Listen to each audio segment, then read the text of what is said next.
On est resté deux dans le studio avec Oksana Bobrovitch et moi, Victoria Isaeva. Et nous avons invité à nous rejoindre Gauthier Boucher, doctorant en histoire contemporaine. Bonjour, monsieur Gauthier Boucher. Oui, bonjour. Bonjour, merci d'être avec nous. La veille de la commémoration de la date tragique des bombardements atomiques de la ville Hiroshima par les Américains, le respectable magazine américain Foreign Policy a publié un article ayant pour titre « Hiroshima a-t-elle sauvé le Japon de l'occupation soviétique ?» On retrouve dans cet article, au titre pour le moins scandaleux, les informations concernant les intentions des forces soviétiques d'attaquer l'île d'Hokkaido, la deuxième grande île japonaise. On affirme que le 24 août 1945, les avions de bombardement soviétiques auraient dû bombarder le territoire d'Hokkaido pour occuper ensuite la partie nord de l'île. Et je rappelle qu'en fait, les États-Unis ont bombardé Hiroshima le 6 août. En effet, ce qu'on décrit dans cet article met, à mon sens, en doute dans un premier temps la version officielle de pourquoi les Américains ont lâché 2 bombes atomiques sur le Japon. Eh bien, il en résulte, ce qui est d'ailleurs reconnu par plusieurs experts, que les États-Unis les ont largués pour faire peur surtout aux Soviétiques. Monsieur Gauthier Boucher, qu'est-ce que vous en pensez ? J'ai parcouru ce matin, j'ai appris beaucoup de choses sur ce que l'on raconte de ce projet d'invasion soviétique d'Hokkaido. Et au-delà de ça, ça m'a semblé conforter une pensée commune depuis maintenant 20 ou 30 ans, selon laquelle effectivement les bombardements atomiques d'Hiroshima et de Nagasaki n'étaient pas, comme on a pu dire, une nécessité pour épargner les effectifs militaires américains. Et bien davantage, semble-t-il, une opération d'intimidation vis-à-vis de Staline pour montrer que désormais, il y avait un leadership américain contre l'Union soviétique. Cet article le rappelle assez bien. Il y a des développements intéressants sur le fait que, probablement dans un premier temps, avant le début de la guerre froide, avant ces 2 grands discours de 1946-1947 dans chacun des camps entre Churchill et Zhdanov, et bien avant cette période, il y avait probablement du côté soviétique la volonté de, je ne dirais pas de relations apaisées, mais enfin de relations neutres entre l'Union soviétique et les États-Unis, et que finalement ces espoirs de relations plutôt pacifiés ont été brisés par les propres initiatives américaines, que ce soit en Corée, que ce soit la stratégie du containment en Europe de l'Est. Cet article le rappelle assez bien. D'accord, merci beaucoup, Oksana. Bonjour, Monsieur Boucher. En fait, je pense que ça aussi se développe, le conflit est assez ancien, c'est-à-dire depuis 1945, vous êtes très au courant, je suppose, de ce contentieux relatif aux îles Kuriles. Et en fait, pour moi, il y a juste les prémices ou les débuts de cette intention des États-Unis de se mêler des affaires qui ne les concernent pas directement. C'était pas à l'époque encore tout à fait le caractère prononcé des États-Unis d'être les sauveurs du monde, mais si on se réfère à cet article, bien sûr, si on fait foi, parce que moi j'ai pas suffisamment de connaissances historiques, de documents historiques qui prouveraient la réalité de cet désir des États-Unis de faire diversion, de faire un acte contre l'Union soviétique, mais ça a déjà une ombre de l'idée de ce que deviendraient les États-Unis dans le futur, bien plus tard, 30 ans, 40 ans plus tard. Et il faut dire que ce sont les faits, le caractère s'est avéré comme on l'appréhendait. Est-ce que vous pensez pareil ? C'est une réflexion comme ça. Oui, je peux être assez d'accord avec cette réflexion. Ce qui est intéressant, par exemple, dans cet article, c'est qu'il montre effectivement qu'il y a une non-réciprocité, si vous voulez, entre des relations américano-soviétiques. Par exemple, il est expliqué que les États-Unis ayant envahi l'Allemagne nazie avec les soviétiques, les États-Unis implantent donc des bases militaires de manière durable en Allemagne. Ces bases existent d'ailleurs toujours. et que, eh bien, inversement, Staline estime être en droit d'implanter finalement une présence soviétique minimale au Japon. Or, le président Truman, tirant bénéfice finalement de l'arme atomique, qui est un petit peu une arme décisive, un argument décisif, eh bien, le président américain lui refuse. Donc, cet exemple montre qu'il y a une duplicité déjà dans le discours américain.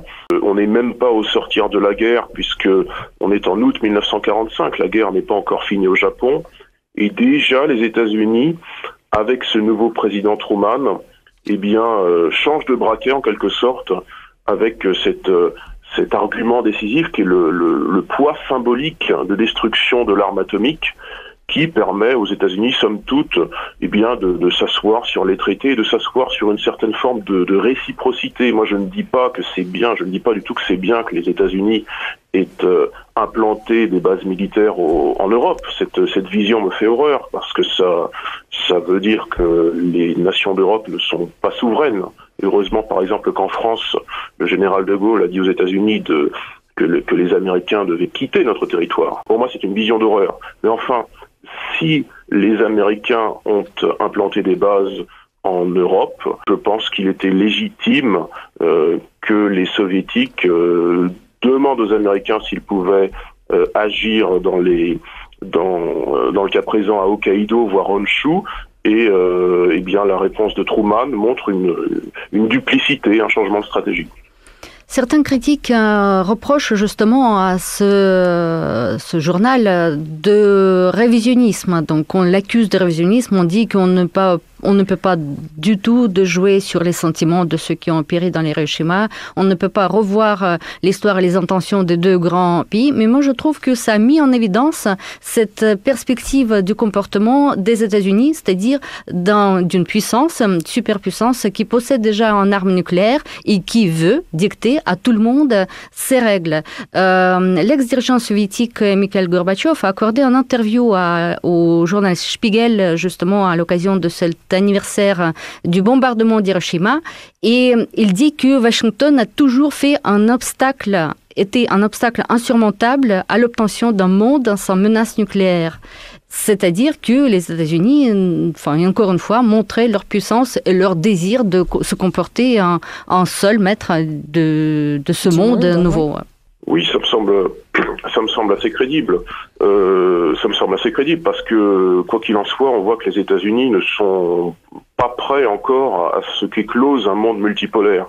Et pour qu'un monde multipolaire voit le jour, eh bien, il faut déjà qu'il soit plus pacifié nucléairement, même si, je crois que les États-Unis et la Russie, conjointement, doivent avoir quelque chose comme 20 000 têtes nucléaires. En avoir une seule ou en avoir 20 000, ça ne change pas grand-chose, puisque ce sont des armes de non-emploi.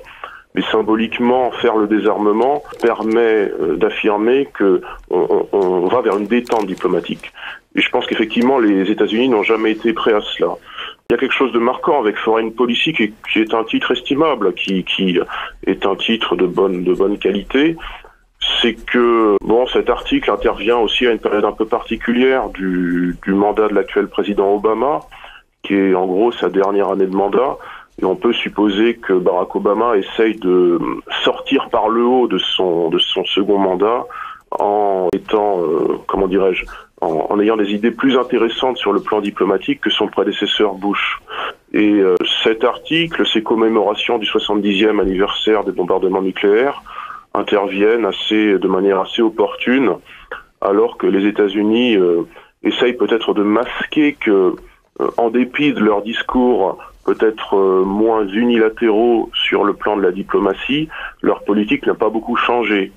Et ça, on l'a vu ces 3-4 dernières années avec les affaires libyennes, l'affaire syrienne, les crispations qu'ils ont autour de la possibilité d'une renaissance russe.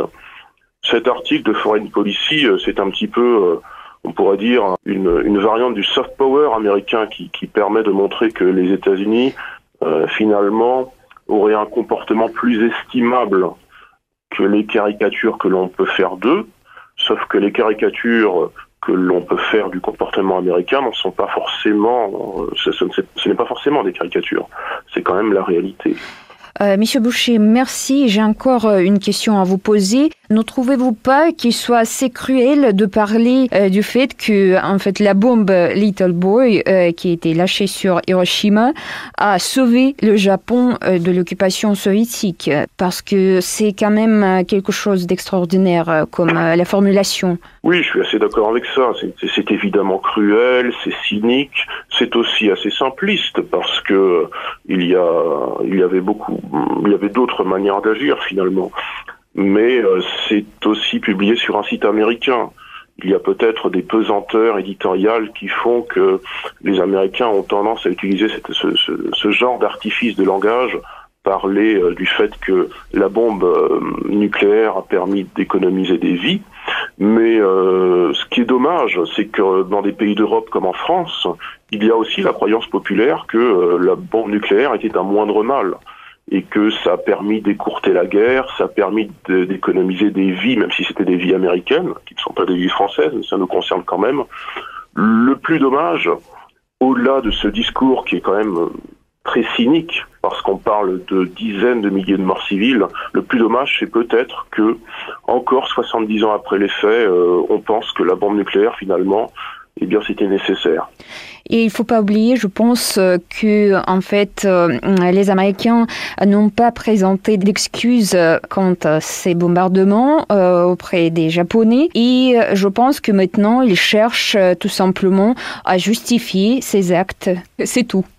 Oui, je pense. Maintenant, ça ne doit pas initier une pensée anti-nucléaire, puisque l'arme nucléaire est quand même nécessaire dans une certaine proportion en tant qu'arme de non-emploi. Mais oui, les États-Unis ne se sont effectivement jamais excusés. Ce qui est dramatique aussi, c'est qu'ils ont, somme toute, fait une colonisation en douceur du Japon. Qu'ils ont fortement influencé son système politique, son système économique. C'est peut-être pas plus mal, ça a été un système florissant pendant moins 30 ans. Mais cette affaire d'Hiroshima, cette capitulation du Japon dans des conditions humaines extrêmement difficiles, a initié aussi une forme d'influence américaine qui est sans doute autrement plus contestable que ce qu'aurait pu être que ce qu'a été l'influence soviétique, même en Europe de l'Est, par exemple. Et la dernière question, M. Boucher. Vous savez, Foreign Policy se positionne toujours comme une revue respectable et objective. Et je crois que ce genre d'article pourrait nuire à la réputation du média, les publiants. Qu'est-ce que vous en pensez? C'est assurément un article qui sera beaucoup lu. Je pense qu'aussi il a été publié le 5 août pour la commémoration du 6. Ça n'est pas un hasard, c'est aussi pour faire beaucoup de buzz, pour faire beaucoup de visites. Peut-être qu'il y aura des retombées publicitaires derrière, même si je ne sais pas le système de fonctionnement de ce site.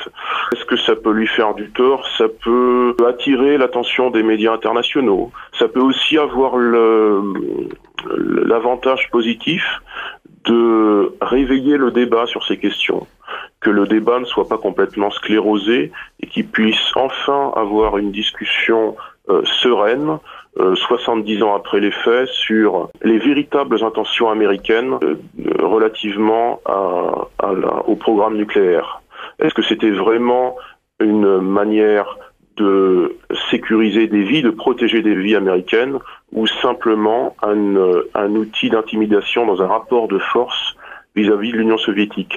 Après tout, il y a un débat qui existe, et ce n'est pas du tout du complotisme, concernant Pearl Harbor, concernant le fait que en 1941, peut-être que les Américains étaient avertis à l'avance de Pearl Harbor. Ce débat existe sur le plan historiographique. Il est sans doute nécessaire qu'un tel débat existe concernant les bombardements de 1945. 70 ans après les faits, je pense que le contexte devrait être suffisamment dépassionné pour que ce débat puisse avoir lieu. Merci beaucoup, Monsieur Boucher.